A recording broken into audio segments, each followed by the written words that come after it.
All right, welcome back to another scouting show here on the Ourlads Football YouTube channel. As we're joined by our top scouts, Jon Cooper, Hayden Russell, and Dave Syvertsen. How's it going, guys? Good, Greg. How are you? All right. I'm doing good. So SEC last week, we talked offense, and we had a little bit of actually, we had a lot of information last week, and I think in general, offensive players gets a lot of people more excited. There's just more receivers and more. It's just you can identify more, even just for the average fan, especially because of fantasy reasons and things of that nature with skill position players. But this week it's defense. We're going to talk about a lot of key defensive players to keep an eye on for the 2025 NFL draft. And we want to remind everybody as well to subscribe here on our channel.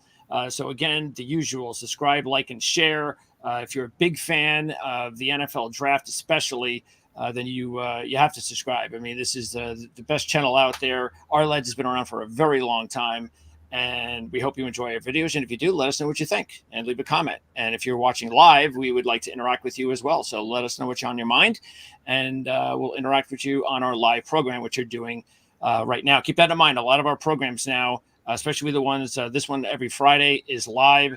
If you missed the live show, of course, they'll be available on demand. Okay, so what we're going to do is break down every position from defensive tackle, edge. That's how we're going to break it down. Defensive tackle, edge, linebackers, and the defensive backfield. So let's go ahead and start up front. And let's start up front, first of all, on the edge. And I'm actually going to start by, first of all, Jon, I know you're – I know you have an eye on this kid, Jalon Walker from Georgia. And we know Georgia right now is, I believe, because we just did a show a couple of days ago on Ryan's show. Georgia is right now the odds-on favorite to win the national championship. Big surprise. And we know that they've had a lot of studs that have been drafted over the last couple of years. Is Jalon Walker another stud? Are you asking me? Yeah. Okay. Yeah, he's a solid player. I haven't looked at, to be honest with you, I haven't studied him a lot. He's a power rusher in their defensive line rotation. He's got a nice speed or quickness to power, as I like to call it, part of his game. He actually has played linebacker for them as well. So he's a very versatile player. He's physical. He can work inside in the defensive line rotation. And, playing on the edge, that's kind of what he does, but he can do other things as well. He's a solid football player. And Georgia is noted for that type of player. Yeah. Hayden, I know you wanted to talk a little bit about him as well. Sure, absolutely. Just starting off, just as Coach Coop was talking about, he's really someone that started off playing a lot of inside linebacker. He still played a little inside backer this year as well, took a lot of reps off the edge as well, but was really a key rotational piece for Georgia's defense just throughout the season at both inside backer, outside backer, and provided pressure from a number of different areas. He's 245 pounds, so maybe a little bit bigger than the standard inside linebacker, which would explain why they're trying to get him a little bit on the edge as well. 6'2". Just from watching one of his game clips, I watched the SEC championship game against Alabama. Thought he had really notable burst off the line. He had really impressive closing speed, closing on the quarterback in a hurry. Still feel like he's more of a work in progress as a pass rusher, which if you look at his rep count from this past season would make sense. He wasn't someone that got an extensive number of reps as a pass rusher, but I did think he showed a little bit of potential there. He had a really nice swim move and a couple other moves as well. Just someone that's going to need a little bit more experience, but I expect him to take on a more prominent role this year. Yeah, he actually, considering he hasn't upped his snap count yet, he still led the team in sacks last year. So that's pretty impressive. So we'll find out whether or not he's another stud that we are eventually going to be talking about this season in college football and on to the NFL draft. Okay. Do you think he's got a shot at playing linebacker next level? Like, I know this spring he's spending time learning more inside linebacker. I think they're actually biased towards him right now. That's where he's going to be. And that frame, that ability, he's going to stand out. Where do you guys see him if you had to pick, knowing that we still have a lot of football to watch? But this time of year, we like to read up as much as we can, listen to these guys talk. after spring practice. Do you guys think he could end up exclusively at inside linebacker?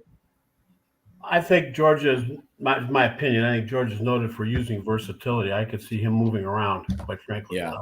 I think he's got some run stuffing ability, but he's also got some pass rush skill. So I could see him, doing, like a Nolan Smith type thing, different kind of player, but there's some similarities, in terms of, I could see him doing a lot of different things. I think probably quite frankly, the most difficult thing to learn as far as your reads is inside linebacker with the bullets coming at you from both sides as far as blockers are concerned, comparison to the edge. Having played both positions a long, long time ago, I really struggled as an inside linebacker, and that's where the reads and all that stuff you really have to learn.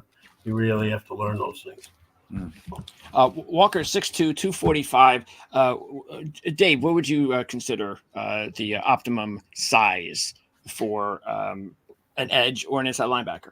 I mean, well, an edge, I'm always biased towards a little bit more size. I mean, as long as you're above 240, you can be in the discussion, but I like them to be, it's all scheme dependent as well. But your traditional edge, I did a little study on the top 5 edges that have come out, and most of them are always, I would say the top edge or the top 2 edges are always above 255. So we're not necessarily talking about him being a top edge defender, but I do think that's where you need to start off, is in that 250 plus range, and then you can build up from there. But with that said, there's always going to be specialists in the NFL that are in the 235 to 245 range. That's why I'm just questioning. I haven't really watched him a ton. I didn't know if he has any drop back ability in coverage, or if he is his frame and his style, his production screams edge. And if you're going to ask me where to put a good player, edge or inside, I'm putting him at edge every time. So I just didn't know if there was enough there as an inside linebacker to even project him there. Yeah, I would echo exactly what Dave said. I think that's spot on in terms of his assessment. And I haven't watched enough of him either. The fact that he's working inside, I think it's more or less they want to move him around and they want him to learn how to play there, and they want to learn how to make those reads. There's a natural ability to play inside linebacker, a natural agility, and those guys are usually very instinctive. And it's a hard position to create, but if you've got the technique or I should say the athletic ability to play there, you still have to have the experience so you're not running out of plays and things like that. Yeah. So I could see where they want him to play there, but the edge is might be his best, most natural spot over the long haul. Yeah, just bouncing off of Jon, just as we talked about earlier, his lack of experience, especially at the linebacker position, which is somewhere where you're really going to have to read and react as quick as you can, especially in a conference like the SEC. Not saying that he can't do that. It's just, for me, it's too preliminary of a look for me to say that he's someone that can read and react quickly and be an effective inside linebacker. So these kind of discussions are the best to have prior to the season. I mean, we're months away from watching the actual game tape. And, instead of only us writing down great traits, what do we want to see out of these guys? And it's fun to listen to both these guys, because Jon and Hayden are both defensive, in my opinion, they're just specialists. I'll ask them about any defender, all 3 levels. And if they tell me that he needs to prove he can do X, Y, Z, that's the number one thing I'm writing on my sheet for the upcoming season, is I want to see this in these scenarios. And that can help us all paint the accurate picture that doesn't come out until next March or April. But it's good to know what we're actually looking for. Speaking of size, from my point of view, it seems like that there's you get these edge rushers nowadays in college that are just a lot smaller in overall size. What normally, and I know I probably should have given you some examples, but you know what I'm talking about. Is there, is there maybe a good one is maybe James Houston for Detroit. Little guy came out of nowhere. Who would have thought he would have had what did he have, 6 or 7 sacks in such a limited amount of snaps that first season? Do you think that's a good thing for those kids? Well, here's what I think is the most important component you look for as a scout. Whether no matter who the player is, size is important, but you want to look for speed or quickness to power. That's the number one thing. Is that speed coming off the edge sustainable? Can it be converted into power? In other words, if you got a force hitting somebody at full blast and they're coming off quick, there's power in that, even though the bulk and maybe the physical attributes are not there. So, you're going to see people or scouts say that an awful lot. Speed to power, quick to power. Do they have it? Are they violent with their hands? When you have those things, you can get away with being a little smaller.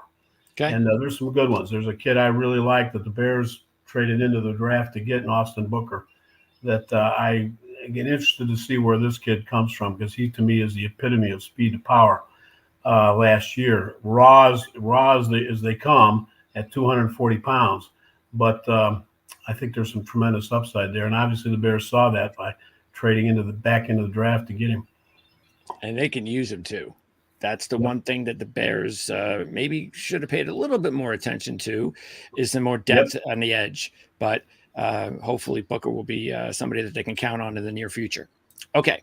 Now let's, got to talk about James Pierce, Dave.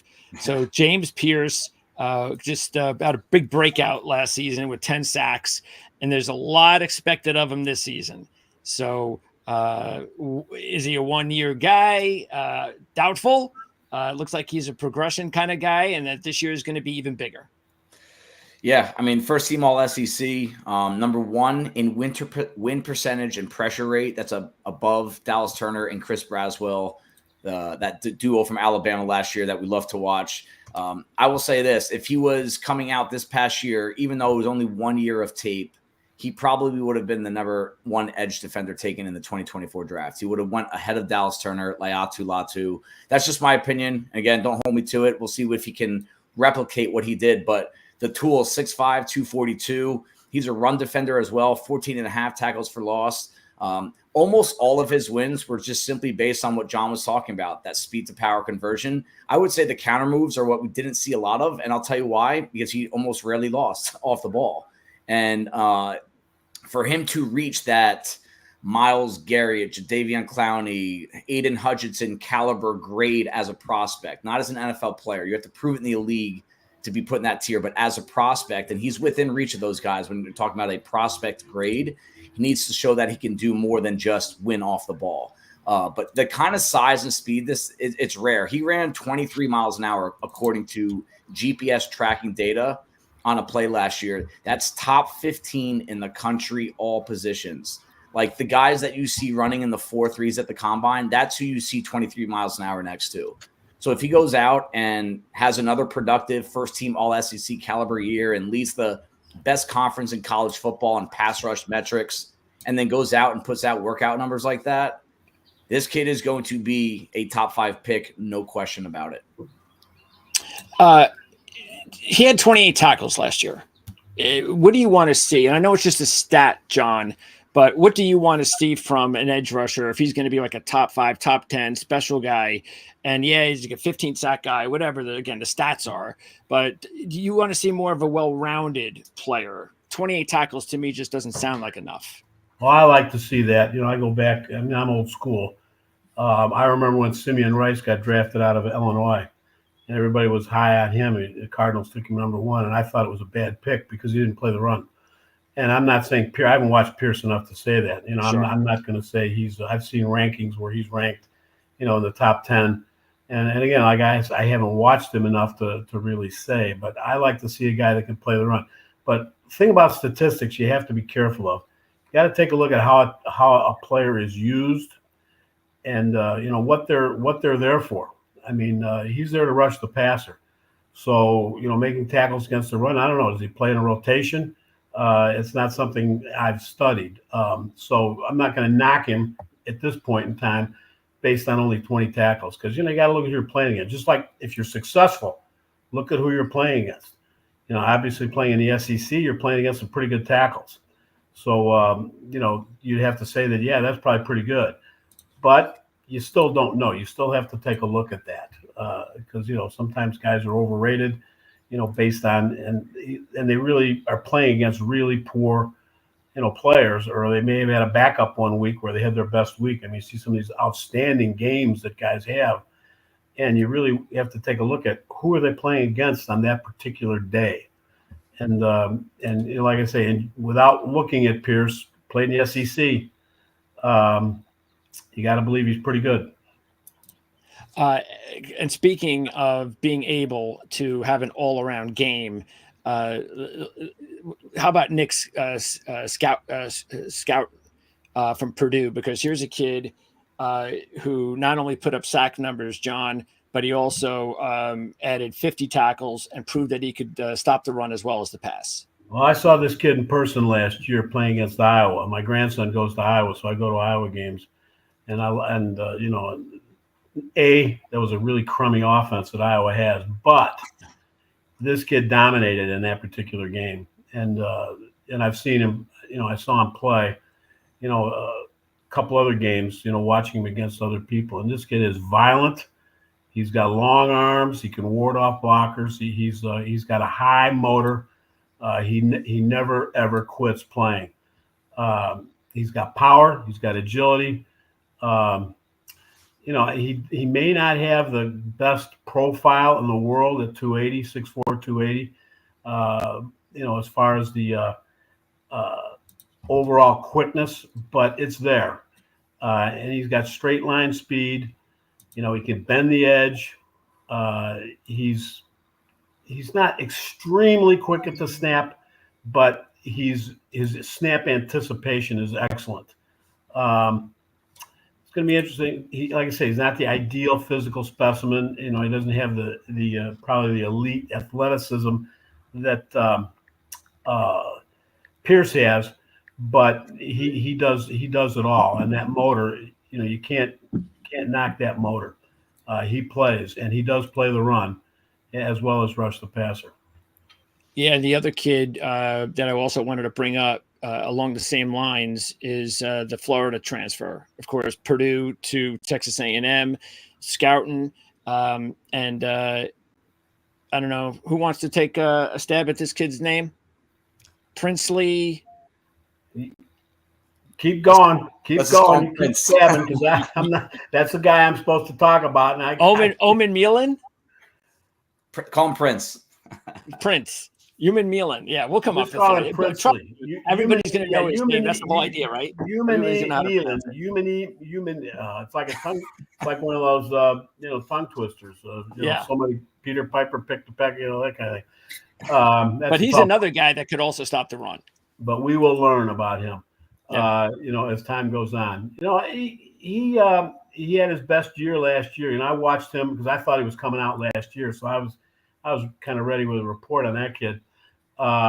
First step quickness is his calling card. He's explosive at the snap. He can win with quickness against the average tackles. He doesn't always convert that quickness and speed into power, though. So that's one thing you look for. He's got good size. He's 6'5", 255. He's going to Ole Miss out of Florida. So, and he's going to have to develop some more technique, in my opinion. Yeah, he plays the run pretty well, overall. He's very fluid in his movements, and he can align inside if he needs to, even though he's 255. And he can play outside linebacker. He plays the run, but he's inconsistent.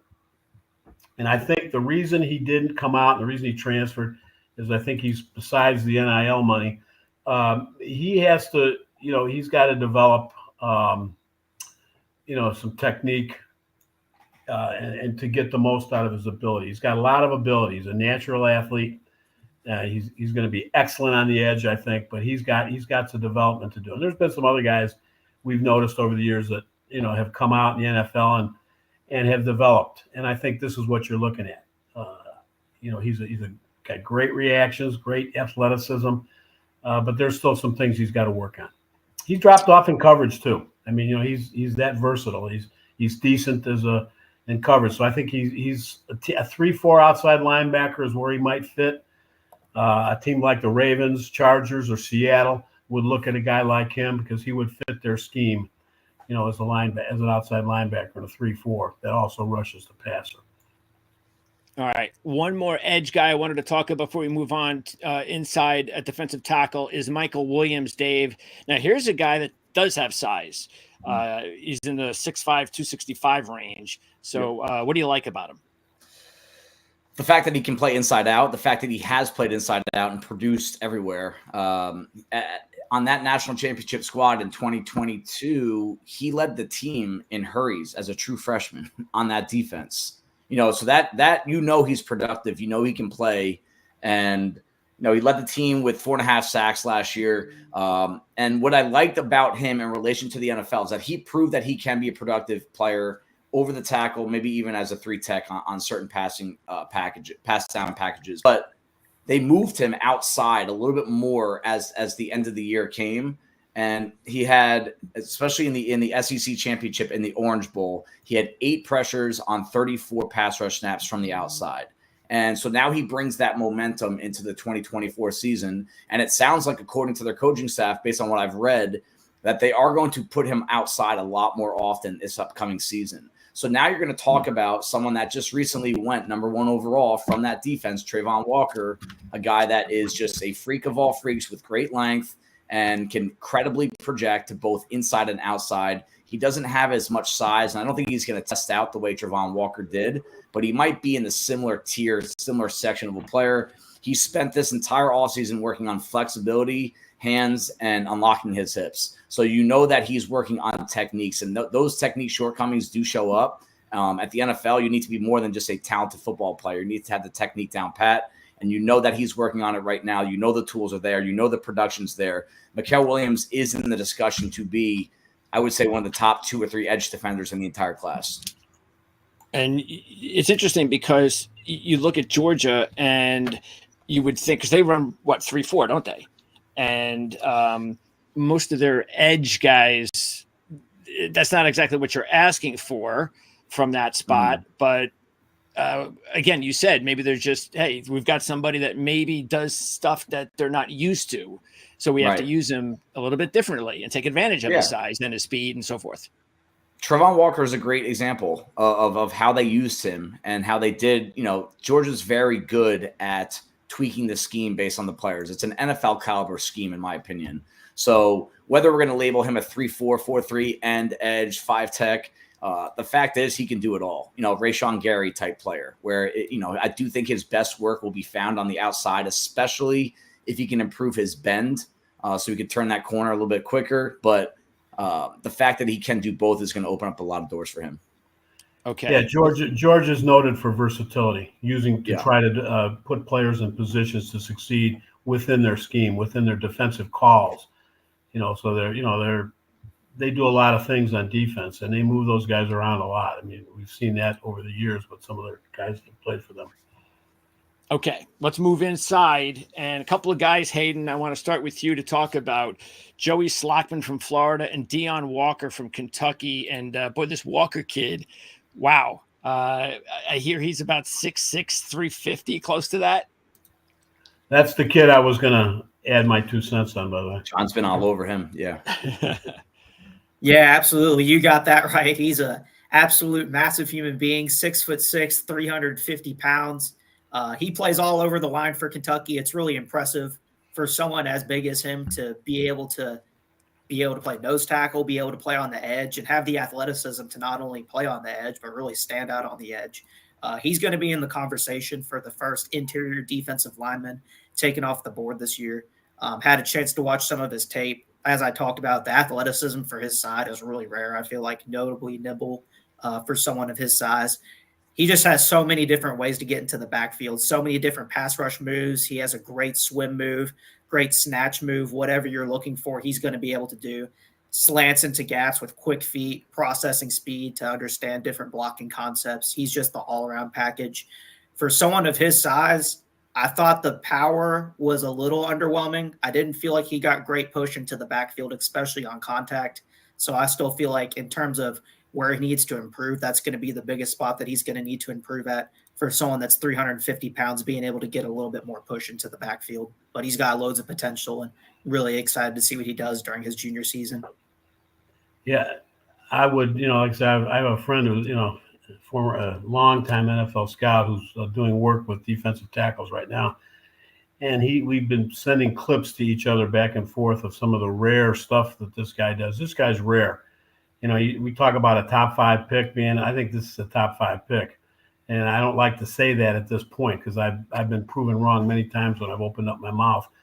But the thing that is rare about this kid is I've got a clip. I don't know if I sent it to any of you guys or not, but it's a end zone and sideline clip of film I've watched where against 10 personnel, they've got him lined up as a wide 9. And he takes and walks a very good offensive tackle right back into the quarterback for a sack, knocking the tackle into the quarterback for the sack. So it's incredible. And I guess they do that against 10 personnel. I don't know. I don't see him doing that in the NFL, but I see him playing as close to the quarterback as they can get, because even if he doesn't get the push with his length, he gets his hands up. It's going to make it difficult for those quarterbacks to see and get the ball through his length, because it's 6'6", and I'm anxious to see what the actual wingspan, plus minus wingspan is, or plus wingspan is, with this kid. He's really disruptive, and a very, very unique player.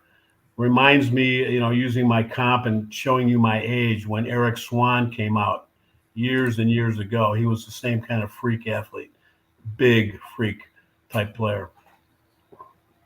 You also had Slackman, Hayden. Yeah, Joey Slackman from Pennsylvania. I'm not talking about Penn State. I'm talking about Pennsylvania out of the Ivy League. Now, he was the Ivy League Defensive Player of the Year this past season, second-team All-American in the FCS. Ended up transferring over to Florida this offseason. I think he's going to be one of the more interesting additions to their team this year. Don't feel like he's overly explosive off the line of scrimmage, but he does play with great power at the point of attack, especially against solo blocks. He's a high-effort player in pass rush. There's a couple things from a technique standpoint, really polishing his pass rush moves that I think he needs to work on, but the effort is there, the desire is there, and his ability to close on the quarterback is really impressive as well. As I said, feel like there's a couple things from a technique standpoint he needs to work on. I'm expecting this season he's going to be more of a 3-tech for him. I think his ideal position with his run stuffing ability would probably be more at 1 technique. He had some problems dropping his pads this year, really got pushed back against double teams, was driven off the line. Had a chance to watch Harvard actually a little bit earlier today. Got driven off the line a couple of times, and you're talking about the difference between offensive linemen at Harvard and the SEC, where you're playing Georgia, Alabama, those types of teams. It's going to be a little different. So really need to see him drop his pads in terms of that, but still feel like he can be a pretty special player and someone that could develop into a solid piece for Florida's defensive line. Yeah, I don't like it so much when you get these kids after maybe their first or second year, or they're freshmen, they have a great freshman season, and then they bolt to some big powerhouse team. But I do like it, the transfer deal, when kids like that get the opportunity. It's almost going, because it's like the first step before potentially going to the NFL. It's a nice step to play dominant in the Ivy, but hey, let's see how you play first in the SEC before you even make it to the NFL, and that's kind of what I like about the whole transfer deal. Okay, a couple more to go. First, I want to ask about 2 players for you, Dave, and that is Shamar Turner for Texas A&M and Cam Jackson, another Florida defensive tackle. Yeah, I can be quick on both. These are guys that I'm just more intrigued by. I wouldn't necessarily call them the top, SEC defenders, but they're guys that I have the most intrigue for because of what I think they can be. Shamar Turner has split his snaps between inside and outside to this point, almost down the middle, 6'4", 290. Some have him listed as a defensive end.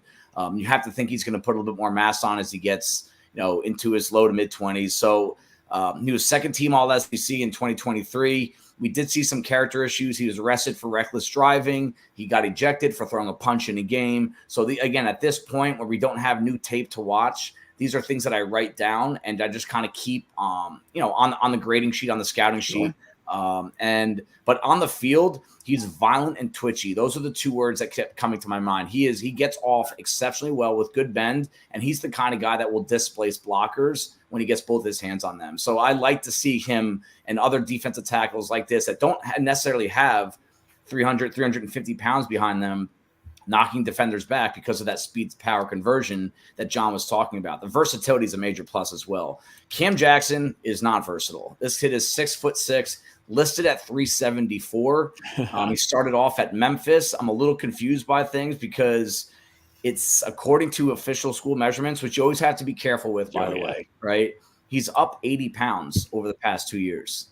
He was playing at Memphis at around 300 pounds. Now he's at 374. I do think he is a potentially special run defender, which is not as sexy to talk about once draft season comes around, but it is a role that a lot of teams do need at some point. It might be a day 3 kind of role, but he had just 2 pressures last year on 123 pass rush snaps, but he had 20 the year before. So is the Florida usage not really getting the most out of him? Because from the naked eye, some of the stuff he does to slip blocks and dominate the multiple gaps at once and shed double teams and hold his ground and anchor, he looked like, I thought he was a guy that was going to come out last year because of how good his tape was. And I do think he probably would have been drafted. But if he can go to Florida this year and prove that he has a pass rush repertoire, he could as easily see himself being one of the top defensive tackles out of this conference. All right, let's wrap up. A couple more to go at defensive tackle. Then we're going to talk about linebacker.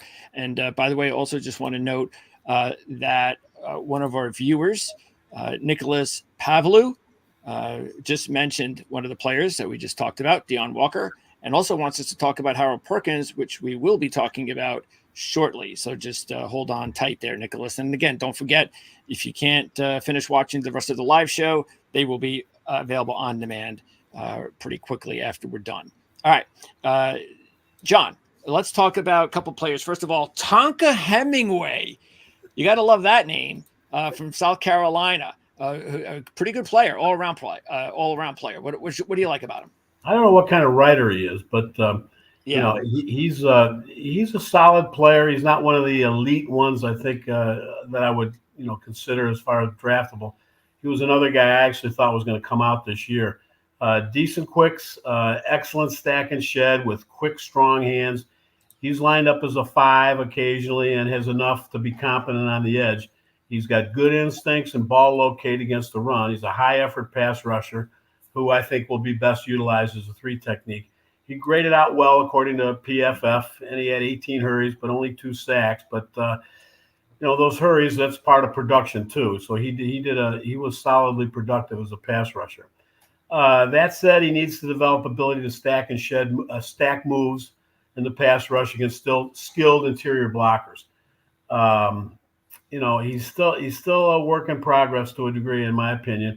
And he's a plus player. He goes anywhere from 285 to 295, and he's definitely got some. He's what you're looking for in today's NFL as far as an interior defender. And then the other player, before we move on to linebacker, that you wanted to discuss inside is Walter Nolan. I believe Nolan was either the top recruit in the nation a couple of years ago or one of the top. And Nolan was on Texas A&M, is now going to be at Ole Miss. So what about Nolan? Yeah, you're right about that. He was the former number 1 overall recruit in 2022. He didn't start out that great, but last year, the one thing, if you turn on the Texas A&M tape last year, you will notice this kid immediately if you're watching Texas A&M's defense. He is incredibly quick off the ball. You just can't miss this. He beats everybody else at the snap. He comes off low and hard and is consistently disruptive. He's got violent hands and can stun and separate from a blocker. He's got relentless effort and just keeps coming. Many of those highlight plays you see with this guy are second effort chase plays. His pass rush moves aren't polished at this point. He's a little raw in technique, and he doesn't have the extended speed to get to the perimeter. But as a 5 technique to a 2-eye, he's a beast. This kid is incredible. He's explosive. He's powerful. He's agile. He can, along the line, he can make plays consistently against the run. And, he still has some development to do overall as far as pass rush technique. But I think he's the ideal guy you're looking for with the skill set and his traits to play as a 3 and get pressure immediately on the quarterback and get his hands with 6'4", with his length, to get his hands in the throwing lane as well. So that's what the NFL is looking for. And I think you're going to see in this defensive tackle class, you're going to see a much better class than what we saw a year ago. Okay, let's talk linebacker. This is one of the players Nicholas wanted us to talk about, and why not, Dave? Because Harold Perkins seems to do it all. I mean, this is a guy that if you want somebody to go sideline to sideline, make tackles, There you go. You want someone to disrupt the quarterback? There you go. You want someone to make plays, force fumbles, things of that nature? He can do it. So what's the ceiling for Harold Perkins? Man, he's a tough guy to project because he is a dominant college football player, and he dominated right away. What he did as a true freshman at LSU was probably the top true freshman season by any LSU, maybe even any SEC defender we've ever seen. So naturally, when you're on a national radar like that, you just immediately start projecting NFL. And then Micah Parsons starts exploding in the NFL, and you say, oh, this might be the next him. This is not the next Micah Parsons. Harold Perkins is 6'1", 220 pounds. Maybe he'll get up to 225. Parsons was a rock solid 246 coming out of Penn State and ran a sub 4.4. Perkins might run a sub 4.4, but and this is not even a diss on Perkins. I mean, right now, if you ask me who's the best linebacker in the country, I think it's this kid. You know, Danny Stutzman from Oklahoma, who I'm sure one of these guys will want to talk about, is going to be up there as well. But he's a freak athlete that needs to kind of be let loose. And they had two different roles for him over his first 2 years. And the first year you saw that playmaking, borderline freelance style of play, like, hey, see ball, get ball kind of attitude, and he shined. I mean, he disrupted games on a weekly basis. I even think he won a couple games for the Tigers as a true freshman in 2022. But 2023, they switched his role up a little bit more to like an inside linebacker, where what Jon was talking about earlier, where you had to make these dual reads, and Hayden talking about the read and react. And he didn't perform badly by any means, but you kind of took away the biggest weapon in his arsenal. Yeah. And that's just like see ball, get ball mentality. The question here is, can he do this in the NFL at, let's say he puts on 10 pounds? Can he be a 235 pound, 230 pound, average length pass rusher at the next level? I don't know. I mean, the name that comes to my mind, if Harold Perkins can prove he can be a little bit more effective off the ball, is Shaq Thompson, who got off to a really solid start in Carolina. I don't think he really reached the upside that some thought he would, but they're very similar physically, similar backgrounds as well. Harold Perkins was a big-time running back in high school as well. And it just goes to show. I mean, the guy is he's an athlete. He's the best athlete on the field that happens to play linebacker. So his projection in the NFL is going to be very much based on who gets their hands on him, because you're going to have to kind of create a role that the defense is going to have to kind of mold around rather than inserting him into an already existing role. But I love the player. I love the playmaking ability. And if you're a defense that wants, an impact player, that's what this kid's name is. And you can say, hey, let's take the position out. He's just an impact player. Now it's up to the coaches to figure it out. Yeah, it's sort of like the feeling I have as a Jet fan with Quincy Williams is that he's so good in coverage and yet that game against Denver last year, when he was just a beast at the end of the game, just terrorizing Russell Wilson, I was like, well, where's more of that? Who cares? I know he's an elite cover guy, but man, attack the quarterback. That's what I'd rather see. Yeah, so, I mean, that's the name of the game in the NFL, is make the quarterback uncomfortable. And if I have a guy that can get to the passer, I want him doing that, not dropping into coverage. But he's capable. He can do it. That's good. Yeah, obviously. Okay. And you guys, by the way, can pop in as I ask you about a couple of other players if you want to talk about Perkins, since he's at the top of the list at linebacker. Hayden, we'll start with you because you wanted to talk about C.J. Taylor at Vanderbilt. Yeah, absolutely. And I cheated a little bit with this one because C.J. Taylor isn't your stereotypical inside linebacker. He actually plays out at nickel in the slot. I just want to go on the record saying I am a huge nickel extraordinaire. I love the nickel position. In my opinion, and I'm a big defensive guy, so I'll put that out there, I think the nickel position is the most fun position in all of football. It's also one of the most demanding positions in all of football. But if you have an elite nickel, it can entirely change your whole defense. You look at some of the elite nickels this past season, Mike Sanderstil, I believe that's how you pronounce it, from Michigan. You look at Jerry and Jones from Florida State, Max Melton from Rutgers, just guys that totally changed their defense. And I think C.J. Taylor for Vanderbilt's going to be one of those guys as well. I want to say he will be in line for a breakout season in the SEC this year. I really felt like it was this past year, but people still don't know who he is just because he plays for Vanderbilt. Somewhat understandable. Vanderbilt hasn't had a player drafted in the past 3 drafts, so it's been a little while since they had a player. Super talented player. Wouldn't be surprised if he was in the conversation as nickel 1 or the first nickel taken in this year's draft. He has 27 games under his belt. There's a lot of tape out there of him, so you can check it out for yourself. I checked some out for myself. Really, in terms of if you want him on that or out in the nickel, you want him at inside linebacker, he would sometimes bump inside just based off of formations, coverages, motions, whatever it may be. He's going to be an aggressive football player. He's going to be an aggressive out in the nickel. He's going to be violent and physical in the box. It doesn't matter. Plays all over the field for him. He's an incredible athlete. He has great instincts and coverage. Would like to see a little bit better block destruction from him in terms of taking on blocks, using his hands a little bit better. But I do think he's going to be a really special player and someone that's not going to get talked about, like I said, because he plays for Vanderbilt, but someone that's going to be a really special player in the SEC this season. All right. What's just to add on to that, with the nickel, an interesting topic someday, and I won't bring it up now, would be the history of the nickel defense and the use of a nickel. And some of these teams that use a nickel have two of them, NFL teams. They've got one that's a small slot corner type and another that's what you call a big nickel. All you got to do is take a look at Baltimore playing Kyle Hamilton as a nickelback. That's a pretty big nickel. Absolutely. And he played a lot of nickel for the Ravens, and I assume with some of the moves they're trying to make, they would like to continue that. He played all over, but obviously having that versatility is pretty special. Some of these NFL teams, they're not hiding the fact that they're 80% of the time, some of them, or 75%, depending on how good they are, going to be playing nickel. Some teams are just saying that's their base defense.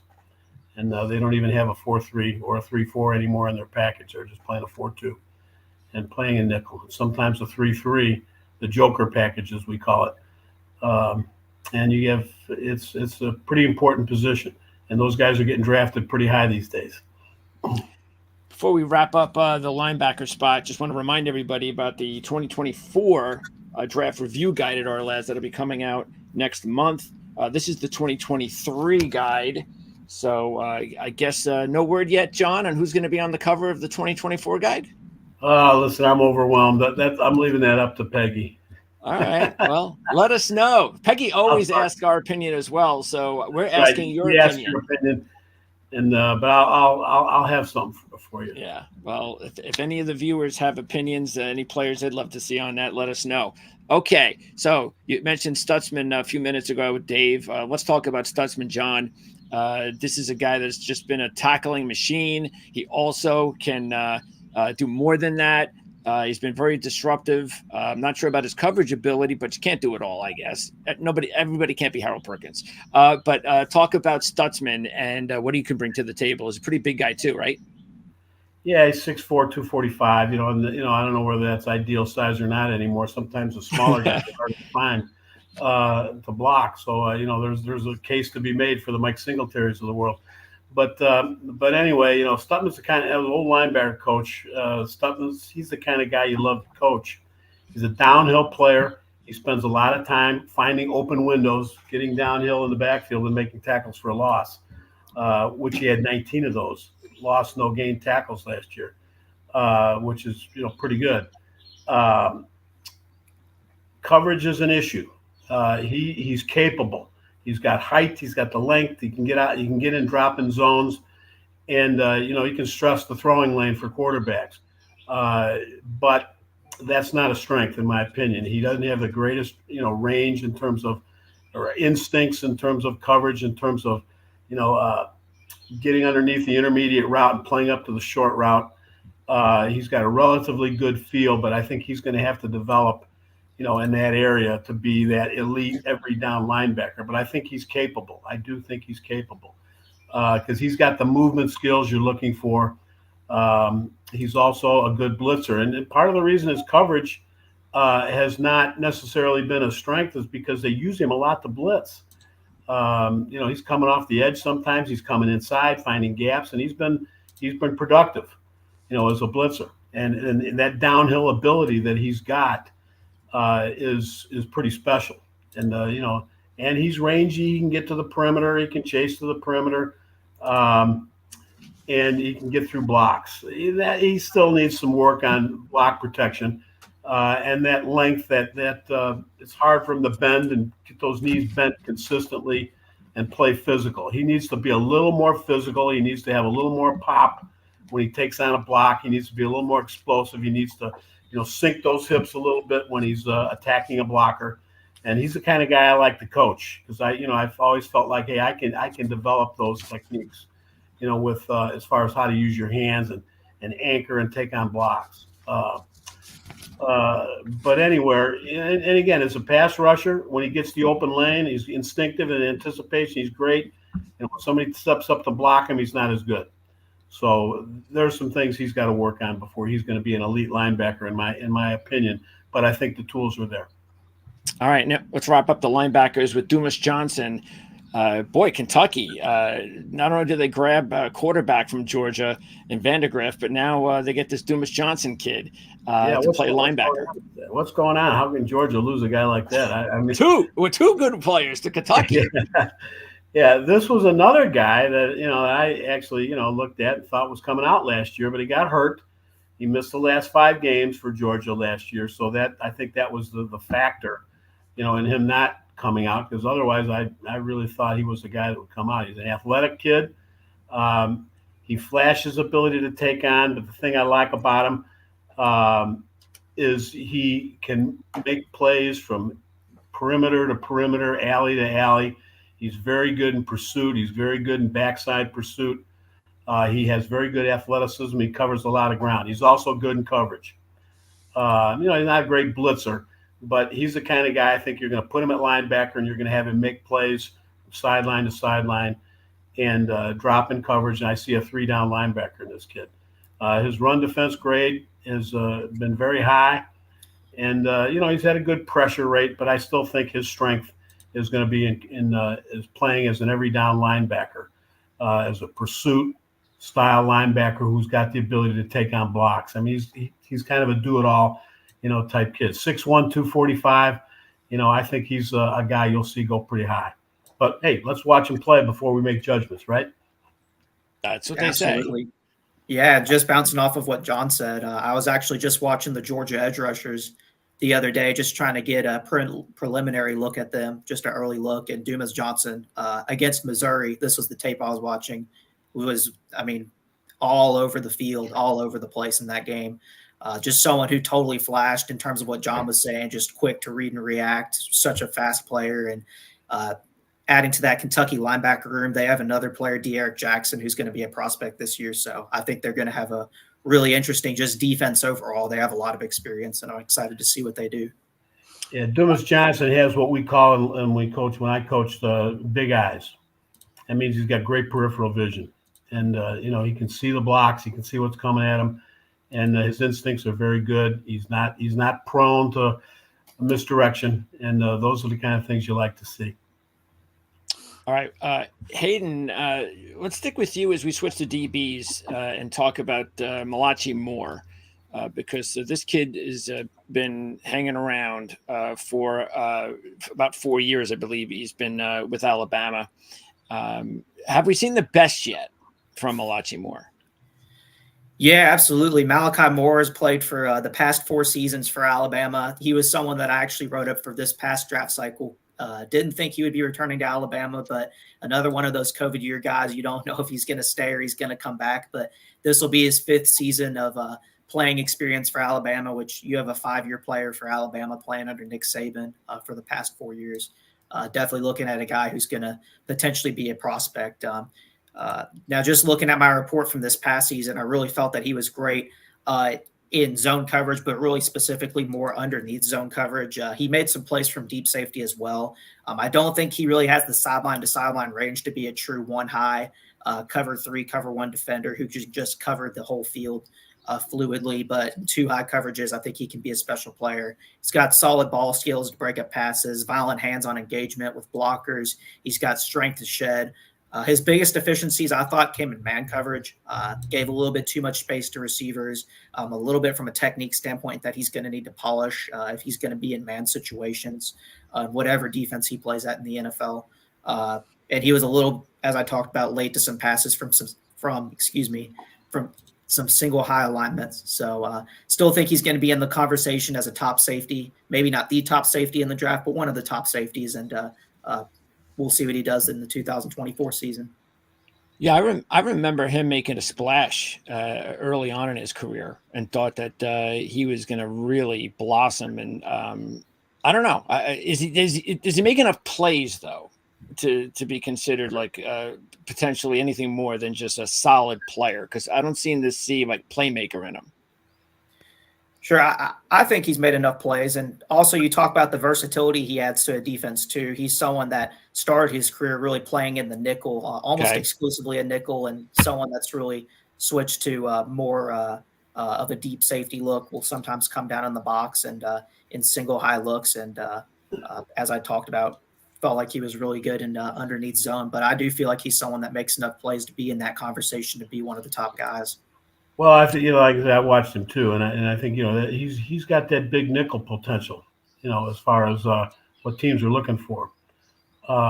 He's and where he played. You're not gonna make a lot of plays necessarily the way he was used.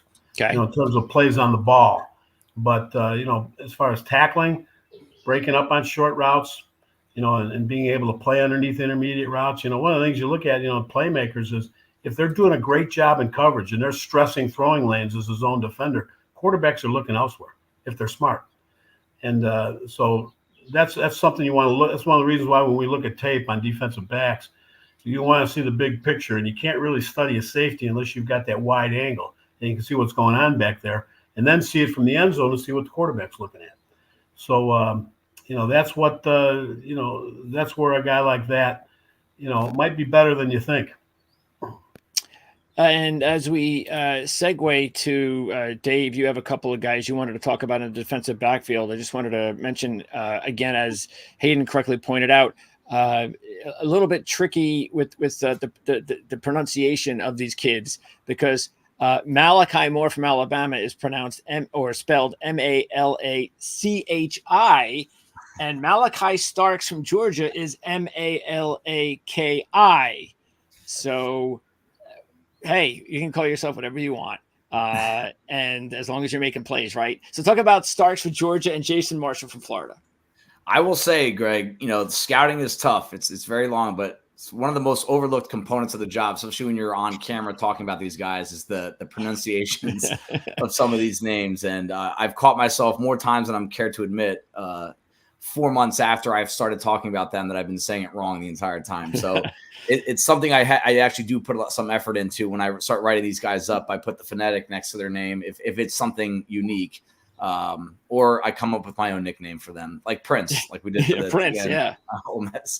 But yeah, Malachi Starks, 6'1", 205, Jamal Adams type player. I think he could be a Jamal Adams caliber prospect, meaning a top 10 safety, which we don't see often anymore. But this was a 5-star recruit, the number 1 athlete in the country, according to a lot of recruiting services. And he burst onto the scene right away as a true freshman at Georgia. Kind of difficult to do that there. Big time track athlete. He's going to be a sub 4.4 guy at probably close to 205, 210. And he was a big time long jumper and 100-meter sprinter in college. And that's what I like to do this time of year, because I know a lot of the tape watching is going to be in the fall and winter of next year. I like to get some of the background information on these guys, like verify times. We talked about the D tackle from Kentucky earlier, that kid in Deion Walker. He's telling everyone right now that he runs in the high 4.6s, which honestly I kind of believe, but we'll see. That would be crazy if he ran in the 4.6s at that weight.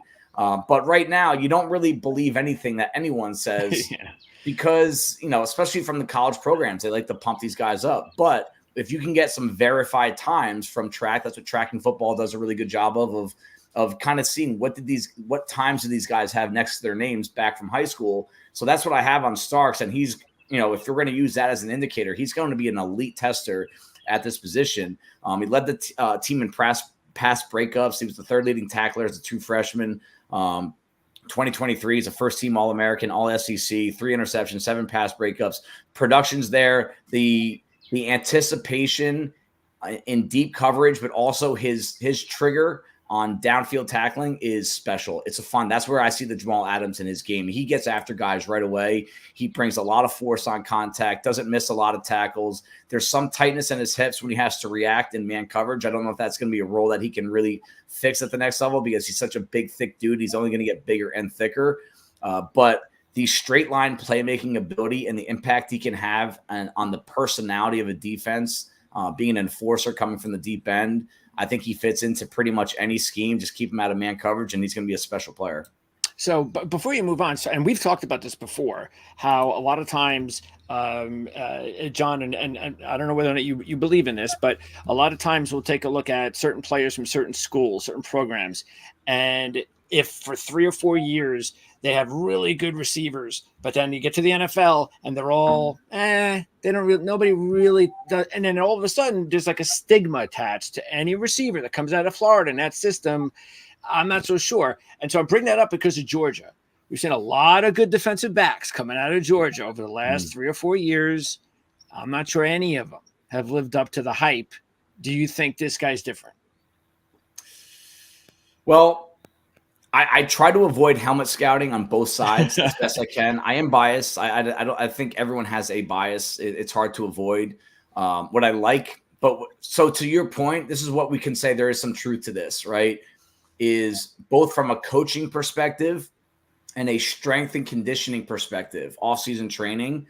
These guys come from such high-end, established programs, both on the training side and coaching side, that they might peak in college. They might not get better in the NFL because they've already had the top of the line facilities, the top of the line coaching. So I do think there is some truth to that. At this point in the scouting process, I try to avoid it. Like, for example, I'm not going to have anyone from a previous draft pick or draft class impact my outlook on Malachi Starks. But if you do start to see things trend in that direction during the fall, the most important part of the process, the tape, then yeah, I think it's something that you can absolutely note. What do you think about that, John? Well, it's possible for sure. I mean, it's I don't like to, say a one size fits all on that type of statement. But I think you take a look at Georgia, has gotten a lot out of some players that have not necessarily been, the greatest, size wise. There's some of their safeties haven't been real big, comparatively speaking to other ones, but they've just played extremely well within a scheme. And they fit what Georgia's trying to do. And so, it's a unique scheme in some ways in terms of how they use people. And, I could use Alabama for a good example. Alabama corners are tremendously talented, but Nick Saban was an old school teacher. He coached the corners himself. I can relate because I did that as a head coach my last few years. And I was old school that way as well. And so ball skills were not emphasized by the cornerbacks. Making sure the other guy didn't catch the ball was what was emphasized. And, talking to NFL coaches that say, there's always a stigma with Alabama corners is they're not going to have great hands. They're not going to find the football when in phase consistently. And I think they broke the mold this year with Terrion Arnold, who was a former safety. He has ball skills. And, that's something I had a discussion with a NFL coach about him in comparison to, for example, Marlon Humphrey. I don't know if you saw Marlon Humphrey playing in the playoffs this year, or in a game this year where the ball was thrown right to him. He couldn't catch it. And so Marlon Humphrey's a tough kid, a great cornerback. He can cover. He can keep other people from catching the ball. But, he doesn't have great ball skills. And so, yeah, I think you can see some of those things that are obvious in certain guys. But that doesn't mean the players aren't good. Yeah. And the players can't be productive NFL players. They may not be elite. We'll see. Nolan Smith's an example. We'll see what happens with, the safety that came out this year. A little undersized, but a really, really instinctive football player. Do you think that GMs might actually be like in the back of their minds that I like the kid, but man, I don't know. I'm sure I want to take him now.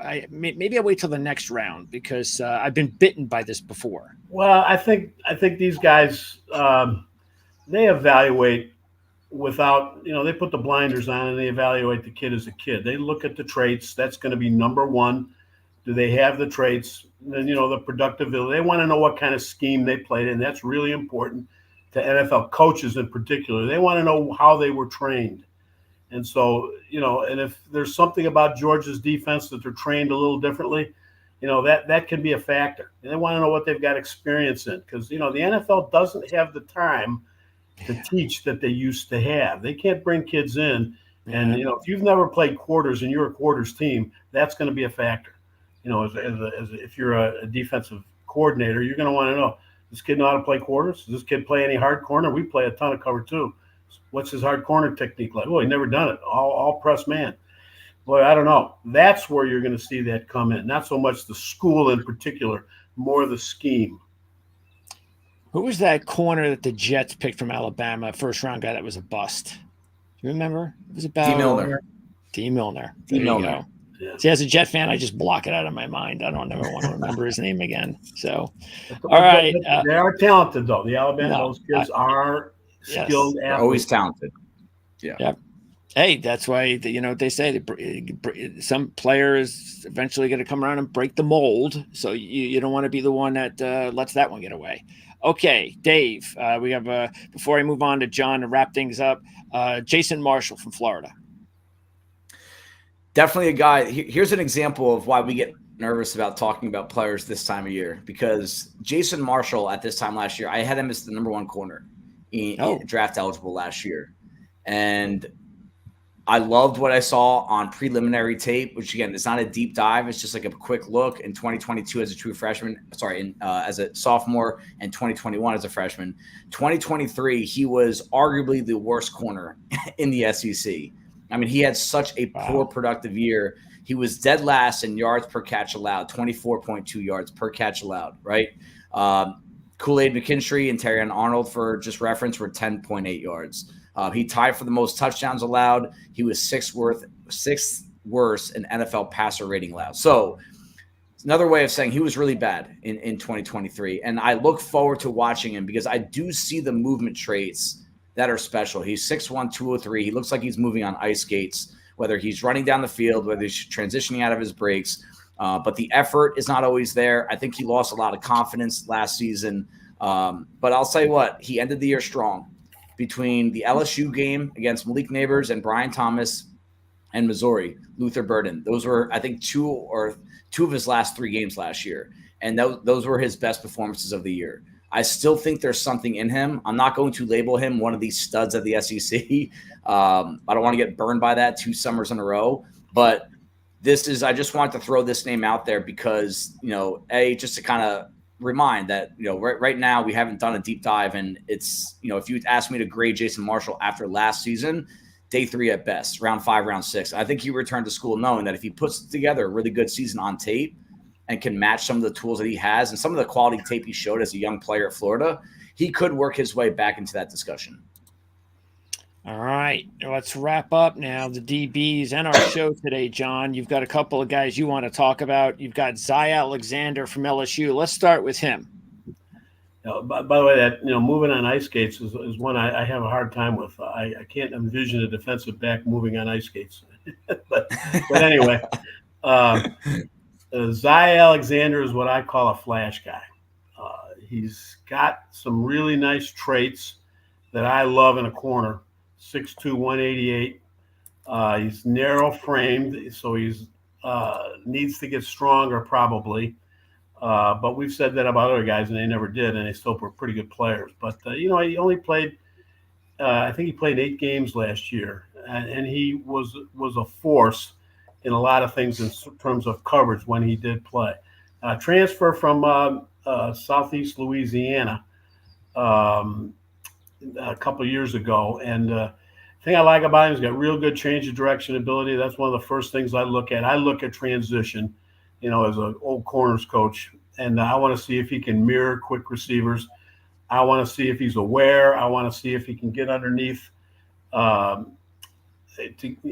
get underneath intermediate routes as a hard corner. If he can make quarterbacks look elsewhere, and this kid I think has the capacity to do that. He very smooth back pedal, quick turn and run. He gets out of his pedal. He quick break on the ball. There's no wasted movement, and he's got tremendous straight line speed to recover if he does get out of phase. long, tall arms, good hands. He's got the catch radius you're looking for if your ball skills are important to you. And, he's got the tools. So, but I want to see him play this year. I don't think he's a guy that's necessarily really highly regarded going into the season, but I noticed him and watching LSU film last year. And this is a kid that, I think has to do a better job tackling. That's always going to be a concern. He's not real strong. So there's some definite things that he's got to work on before we're going to name him a great prospect. Jon, are you better off in these situations going to last year, if you were interested in the kid, checking out LSU in practice as opposed to in games based on who we had to cover last year in practice? I mean, well, yes and no, because, that would be good to see in terms of the coverage phase of it. But remember, these guys aren't tackling. They're not hitting each other. It's a different world when you're playing in practice these days. It's not like it used to be. Having been in football as a coach for 45 years, it's a lot different today, and it's in it all the time in terms of what you can and can't do within your practice. So the game tape is really the key. All right. Speaking of another, we got another transfer. This one transferring to Alabama from Michigan. Keon Sabb is going to close out the show. The safety that you wanted to talk about, Jon. Yeah, one of my favorite safeties last year, and I thought was coming out and didn't because of injury. Was Rod Moore. In fact, I was convinced he was going to come out even after he declared he wasn't. So I goofed up on that one, but he backed up Rod Moore and came off the bench at Michigan and played and really, really played well. And, now he's transferring to, a school that, lost, some good players and including their starting one of their safeties. He's going to take the place of Caleb Downs, from what I understand. He's very aware, excellent read and react, in terms of, his ability to play the run coming downhill. He's a downhill tackler. I love the way he tracks coming from 1 and 2 high as a quarter safety or even as a 1 high safety. He can play in the box. He can blitz. He's got very fluid movement skills, and he's got good ball skills. He's a good tackler, and I love to see that in a safety. So watching Michigan tape last year, I just really like the way he plays. Overall.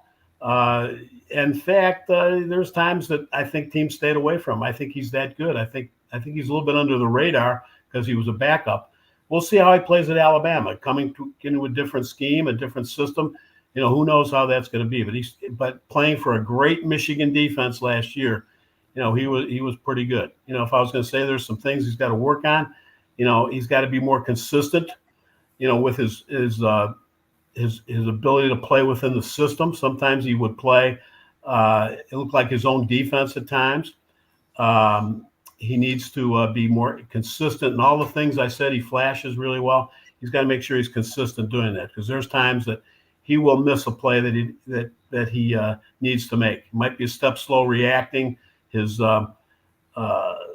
footwork might not always be the best. But again, this is a guy that was a backup that got thrust into a starting role because of injury.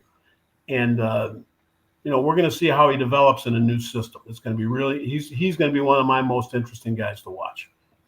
All right. So there you go. Defense, SEC 2025 NFL draft. I've got a lot of possibilities there that we just went over. Not sure if every kid that we talked about is going to be in the draft next year, but a lot of them will. And so we're going to be covering them all season long, and including, of course, in the offseason as we're doing right now. I believe next week we're going to talk some Big Ten football. I think that's the direction we're going next. And wow, Big Ten means we have to start talking about teams from the Pac-12 as well. So that's going to be kind of crazy. So that means, what are we talking about? Washington, USC, UCLA, and Oregon, besides the Big Ten teams, right?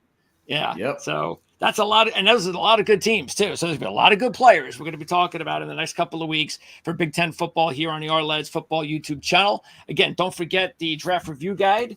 This is going to be out. This is the 2023 edition.